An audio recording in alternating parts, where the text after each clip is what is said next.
Hello, everybody. My name is Christian, and welcome back to Skycast Severe Weather Forecast. Today is February the 13th. We have multiple days of lower end but evident severe weather starting today on the 13th, going towards the 14th and 15th into the weekend. Let's dive in, break it down, and talk about what's going on. Now, starting this off, we do have a marginal risk of severe storms. This is going to be stretching from the western area of Texas, like Fort Stockton, Modesto, Odessa, all the way up into parts of southern Kansas, including Oklahoma City, Wichita Falls, areas like that. Tornado threat is very minimal. It's extremely low due to the messy mode and the more hail dominant mode of discrete storms that we might see. So less than 2%, but the localized damaging wind threat and localized hail threat does exist for this severe event. Now here we are on the 0ZH triple R, and let's go ahead and talk about this. We'll kind of run it through here within the next few hours.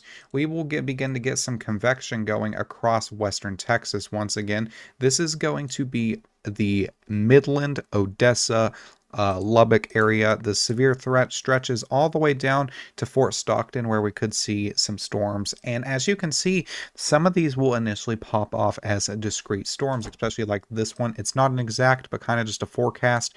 This one, maybe this one, kind of just an idea that we could see a discrete thunderstorm or two. These will be strong. A few might reach severe status, but this is not a huge event, really. Just have the potential to see some hail from some of these discrete storms. As we continue this through towards the backside of this, as we get into the overnight hours, we will have the potential to see more storms fire across Midland up and towards Lubbock. We will need to continue to watch these for, once again, a strong to potentially severe weather threat.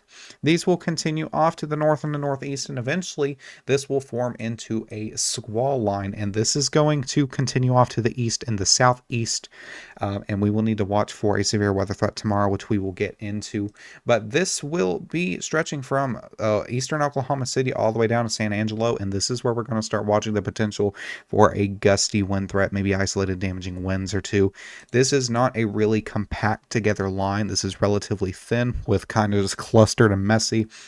So this is why we're not seeing anything too crazy wild with the winds and things like that. But definitely going to have to keep an eye, especially as these begin to start get going across western Texas. We will need to see if there is a hail damaging wind threat, and potentially very, very low, but might even see a tornado warning if one of these can become discrete enough.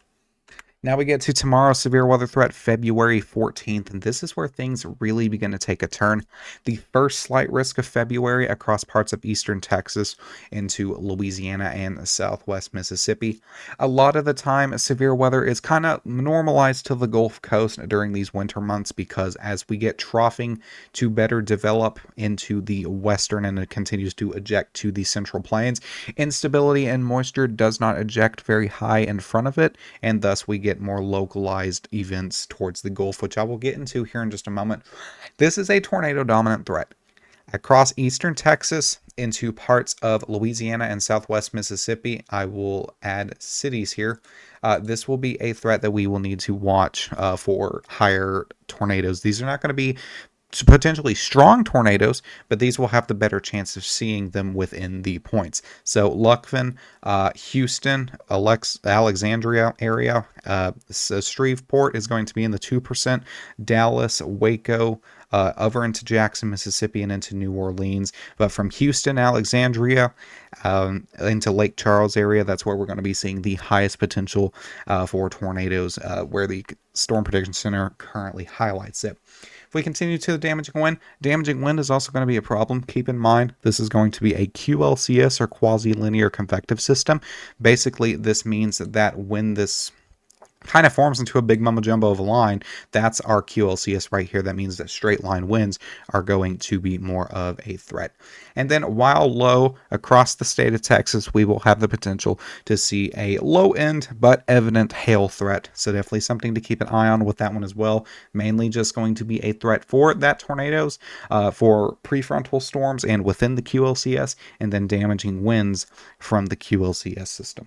Now, let's continue in tracking this system on the HRRR model. This system will begin impacting areas of San Angelo and Abilene, Oklahoma City, between about 6 and 8 in the morning, I would say. This will continue on, but it will continue to gain intensity throughout the morning hours as it enters a better environment. Will impact the Dallas-Fort Worth metro area around noon to 1 p.m. And then we will continue to watch this begin to strengthen as we play it through. You can definitely see that this goes from a thin line to a more thicker line, more enhanced line, and that's as it enters a better environment. This is really towards 3, 4 o'clock in the afternoon where we begin to enter a QLCS stage. We continue to play this through, and one thing that models haven't really shown is that if ahead of this line we will have any QLCS prefrontals. Basically, those are mini supercells that form ahead of the line that are able to produce tornadoes before they get sucked up into the line. That's something that we will need to watch. If you kind of zoom in right here, it looks like the model does try to spew some out around the Houston metro, but they don't do anything. It's just like kind of big sloppy mess. So as we continue this through, it enters into Louisiana towards the evening hours.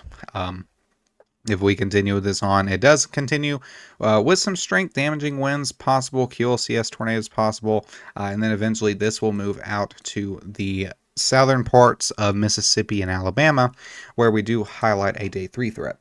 Now, on day 3, Sunday, February 15th, we will highlight a severe weather threat going to be from New Orleans up into parts of Mobile, Alabama, Columbus, Mississippi, Georgia border.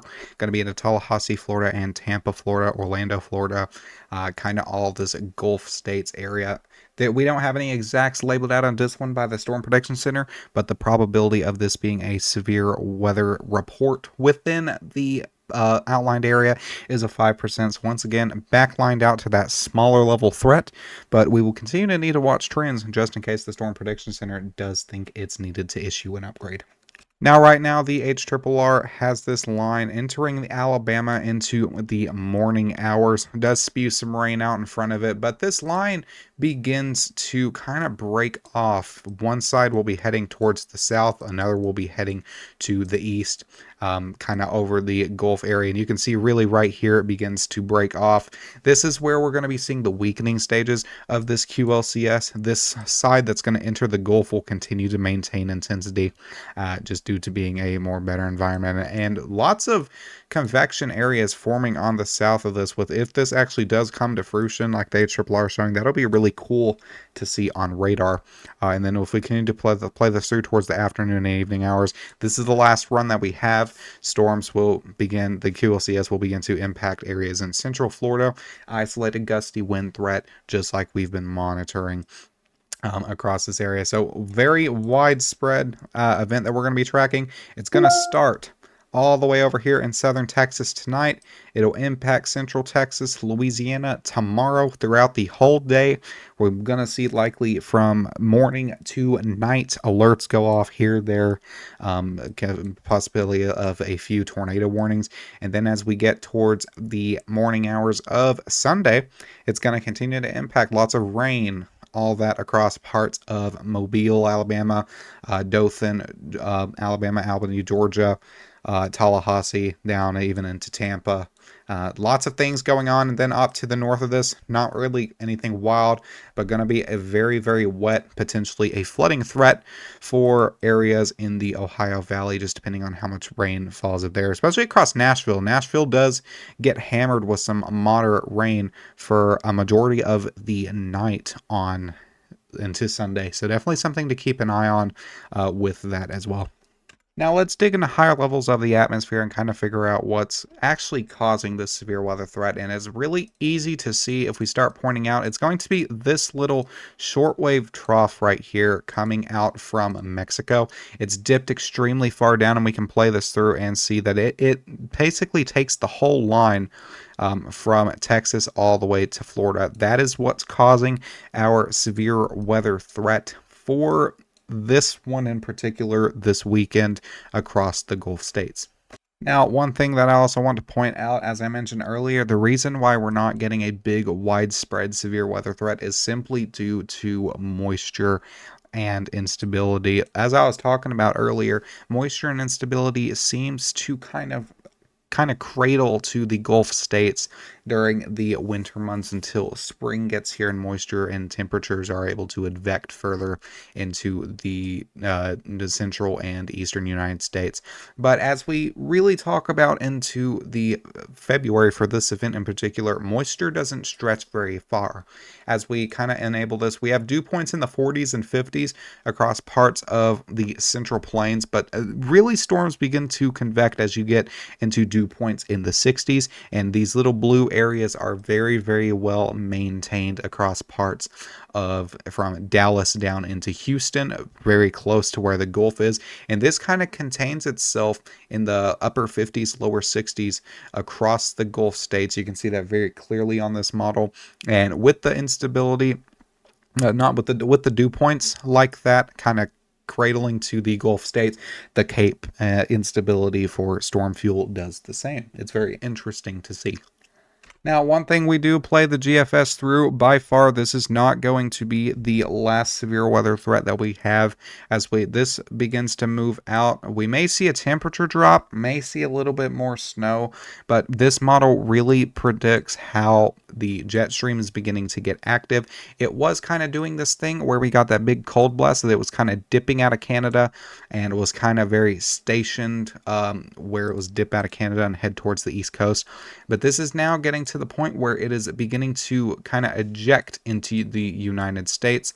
That's where we're starting to eye our severe weather threat, and you can really see that on the GFS model begin to ramp up. So the jet stream is getting its spring activity, getting ready to go. We're not going to really dive into any other futuristic threat, but the severe. So my PC decided to crash mid-recording. That's always lovely. So we're going ahead and end it out here. I'm not really going to dive into anything else futuristic with severe weather threat. Thank you for choosing Skycast as your go-to weather place. My name is Christian. You can follow me on X. Link is in the description for graphics and things of that nature that you can kind of just go on a glimpse. Have a great day. Stay safe, and I'll see you guys in the next one.